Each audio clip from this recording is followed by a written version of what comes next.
Olá pessoal, eu sou o Fábio Stern e hoje vamos falar sobre curas energéticas.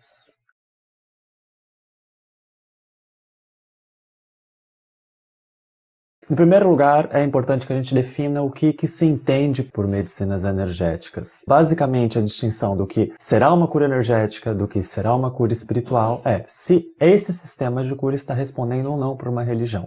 E aí eu cito o antropólogo François Laplantine, onde ele diz que não dá para a gente separar práticas puramente médicas e de práticas puramente religiosas. A cura, o ato de se curar, ele sempre tem um fundo religioso, visto que a cura é vista como uma antecipação da salvação espiritual. Por mais que a gente tenha uma construção de uma narrativa social do médico como cientista, do médico como universitário, que se legitima por volta do século XVIII e XIX, mas se fortifica mesmo no século XIX e se perpetua a partir do século XX no Brasil, em última instância, os doentes eles mantêm uma dimensão simbólica e o processo de cura ele sempre tem um pé no espiritual, ele nunca tem só um pé no científico. Não dá para a gente distinguir muito bem práticas puramente médicas de práticas puramente religiosas, isso não existe. Então, em último caso, as medicinas energéticas, elas são em sinônimo também medicinas espirituais, elas são também em sinônimos medicinas religiosas, porque respondem a uma lógica que está para além do sistema científico ou para além do que a ciência pode empiricamente verificar. E a lógica por trás dessas outras dimensões, chakras, a energia do reiki, o passe espírita, fogem do que é quantificável através da ciência tradicional. Portanto, elas estão dentro deste arcabouço de práticas que precisam dessa cosmologia espiritual, que precisam dessa visão de mundo que explique o mundo de uma forma que vai para além do que é imediatamente verificável pelos 5 sentidos e, portanto, de um ponto de vista ético, são práticas também espirituais. Então, no fim das contas, o que a gente acaba fazendo é adotando uma perspectiva de que todas as curas energéticas possuem uma lógica, um sistema simbólico que se pauta numa cosmologia que, em última instância, é religiosa. Isso é considerado muito problemático dentro das ciências da saúde, porque grande parte dessas ciências da saúde proíbe que os seus profissionais adentrem no campo da religião. Isso acontece com médicos, isso acontece com psicólogos, que são profissões que são impedidas pelo próprio código de ética profissional de adentrar nesse campo. Então, o que acaba acontecendo muitas vezes é que há uma tentativa, por uma questão política, dessas profissões de diminuir a importância da religiosidade, de diminuir a importância da espiritualidade e, inclusive, de apagar o link entre alguma prática que é considerada religiosa, ou que tem o fundo religioso, ou que foi desenvolvida dentro de um âmbito religioso, configurando-as ou retransformando-as, geralmente entrando numa celeuma onde elas acabam sendo ou invalidadas, porque sem a cosmologia religiosa que a funda, ela acaba não fazendo sentido, ou então ela simplesmente acaba sendo extirpada, mutilada e encaixada dentro da lógica, dentro da racionalidade do sistema complexo médico, do que é cientificamente comprovado. Posto isso, o que eu gostaria de falar hoje no vídeo pra gente é sobre a classificação que foi apresentada pela Jensine Anderson e propõe um sistema que divide as medicinas energéticas em 7 instâncias, dos quais os 4 primeiros dizem respeito às medicinas energéticas que são praticadas no Ocidente, e aqui com todas as ressalvas do termo Ocidente, que é um termo bastante colonialista, e as 3 últimas categorias dizem respeito às medicinas energéticas do Oriente, com todas as aspas que esse termo deve ter. Esse é um dos estudos, essa é uma das formas da gente classificar, ela não é a única forma existente, mas que já nos permite um norte de como discutir academicamente essas categorias, permitindo uma maior inserção de outros modelos para além da lógica desse sistema de cura complexo que é a medicina alopática.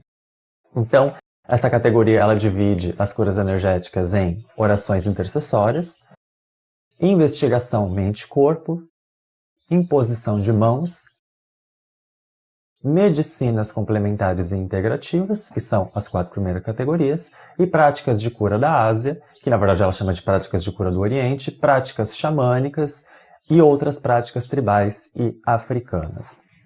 Então, uma das primeiras coisas que a gente precisa ter muito claro é que a Anderson tem como principal preocupação uma preocupação que é estranha para a ciência da religião. não é geralmente o foco de um cientista da religião. Mas essa preocupação do Anderson de estudar a eficácia fisiológica dessas práticas acaba tendo um grande apelo para a área da saúde. Um apelo que é justificável, que eu entendo, mas que não é o foco realmente de um cientista da religião. Então, as orações intercessórias, que são a primeira categoria, é a que a Anderson mais se debruça. Isso é porque, como ela está falando de um ambiente de Estados Unidos, as orações intercessórias acabam sendo a forma de intervenção terapêutica energética mais comum dentro dos países cristãos. E qual é a lógica por trás de uma oração intercessória? É uma forma que diz respeito a um indivíduo ou um grupo de pessoas rezarem pedindo pela cura da pessoa enferma. Isso pode ser feito pessoalmente, isso pode ser feito à distância, isso pode ser inclusive encomendado. Uma das pesquisas que foi feita em Harvard demonstrou que um estudo duplo cego com pacientes cardíacos que um dos grupos recebeu a oração intercessória e o outro dos grupos não recebeu a oração intercessória, ambos os grupos tiveram o mesmo tempo de pós-operatório para serem considerados aptos para retornar às suas atividades cotidianas. Contudo, o que essa pesquisa duplo cego, que é relatada pela Anderson, demonstrou é que as pessoas que receberam as orações intercessórias tiveram menos complicações durante o período do pós-operatório. O período de recuperação foi o mesmo, mas os perigos ou os imprevistos causados pela cirurgia foram menores no grupo que recebeu as orações intercessórias. A segunda categoria, ela parte do pressuposto que foi muito difundido pelo movimento da Nova Era, de que bem-estar é sinônimo de promover a saúde. Eu só vou conseguir estar saudável se eu estiver bem comigo mesmo. Então, a partir do momento que o meu bem-estar emocional e que a minha renovação espiritual estão bem, isso automaticamente reflete na minha saúde física.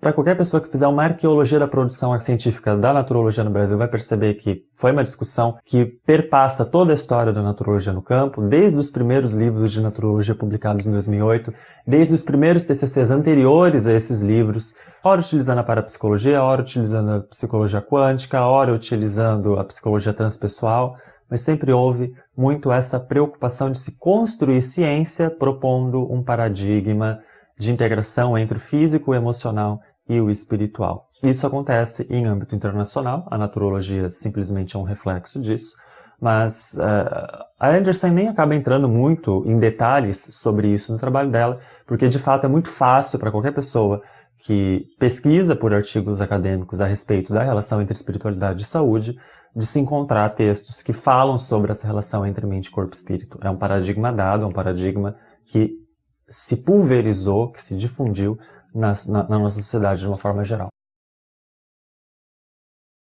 A terceira categoria que ela apresenta é a categoria da imposição de mãos, que é muito popular no Brasil por conta de fazer parte das maiores matrizes religiosas que a gente tem aqui presente. Então, dentro do catolicismo existe o ritual de imposição de mãos, dentro do espiritismo isso aparece na forma dos passes. Nos últimos anos ela tem sido inserida no sistema médico como um cuidado paliativo nos Estados Unidos. No Brasil ela aparece através do Reiki, que foi inserido agora em janeiro de 2017 dentro da Política Nacional de Práticas Integrativas e Complementares do SUS, mas existe toda essa lógica, todo esse cuidado no que diz respeito às imposições de mãos, porque existe uma lógica simbólica por trás disso de que não é qualquer um que vai colocar a mão sobre mim. Então, a pessoa que trabalha com imposição de mãos, existe uma relação de poder, uma relação que é vertical, porque sou eu quem estou canalizando essas energias, ou sou eu quem estou colocando as mãos sobre essa pessoa. Existe uma lógica de bênção, não é qualquer pessoa que vai te abençoar, somente uma pessoa na qual você confie em entregar. E claro, há uma estrutura social que torna determinados grupos mais ou menos propensos a procurar esse tipo de intervenção energética. No texto original da Anderson, que é dos Estados Unidos, ela se refere a essas práticas como medicinas alternativas e medicinas tradicionais. Mas é o que, dentro do seio da naturologia, é compreendido como práticas integrativas e práticas complementares. O que é do nosso interesse nessa categoria? Que a própria Organização Mundial da Saúde reconhece uma dimensão energética sempre presente a esse tipo de terapêutica. E essa dimensão acaba escapando da metodologia da medicina baseada em evidências, pois os seus pressupostos são, em última instância, filosóficos. Então, essas são as 4 categorias que a Anderson costuma classificar as práticas de medicinas energéticas dentro da linha ocidental. E dentro da linha oriental, quais são elas? A primeira delas é o que ela chama de práticas de cura orientais, que eu prefiro colocar como práticas de cura da Ásia. É uma categoria que é demasiadamente inclusiva nos estudos da Anderson, porque a China por si só é um continente. A Índia por si só é um continente cultural. É muita cultura, muita história, para a gente jogar tudo como sendo um sistema só. E além disso, a categoria da Anderson ignora que a medicina chinesa tem variações históricas e geográficas, ignora que a Ayurveda tem várias variações históricas e geográficas. Então é como se ela tratasse a Ayurveda com a medicina chinesa, com a medicina Unami, com a medicina tibetana, como sendo tudo práticas de cura da Ásia. A categoria dela acaba sendo inclusiva demais ao ponto dela ser inutilizável. Então não dá para estudar essas práticas simplesmente pela categoria dela. A segunda são as práticas xamânicas, onde a lógica jaz em acessar reinos espirituais visando a cura do enfermo. Então, o que é um xamã? Ele é uma figura social, ele tem que ser reconhecido pela sociedade como xamã, não basta você dizer, eu sou xamã. E esse xamã é essa figura social que lhe é atribuída pela comunidade a capacidade de fazer uma jornada espiritual, que é às vezes chamado de voo da alma, onde ele consegue resgatar a alma do enfermo, consegue integrar partes do espírito que se perderam no mundo espiritual e consegue também localizar as doenças no plano espiritual. Então a lógica da cura energética do xamanismo, ela jaz muito nessa conexão com esses reinos espirituais, nesse jogo de localizar a doença e de fazer esse resgate da alma dentro desse meio espiritual. E existem também as outras práticas tribais, que é a última categoria da Anderson, que diz que nem tudo que é tribal é xamânico, isso porque, para ser xamânico, existem algumas categorias que precisam ser contempladas. E tem algumas medicinas específicas, isso principalmente dentro do quadro africano, que não fecham, não se integram completamente à descrição do que seria um tratamento energético por via do xamanismo. E daí, nesse caso, ela acaba criando essa última categoria, para muitas vezes acabar tratando justamente deste quadro específico africano, mas que também acaba sendo muito aplicável para a realidade, por exemplo, das medicinas que são praticadas dentro dos contextos de Umbanda, de Candomblé e dessas outras religiões de matriz afro-brasileiras.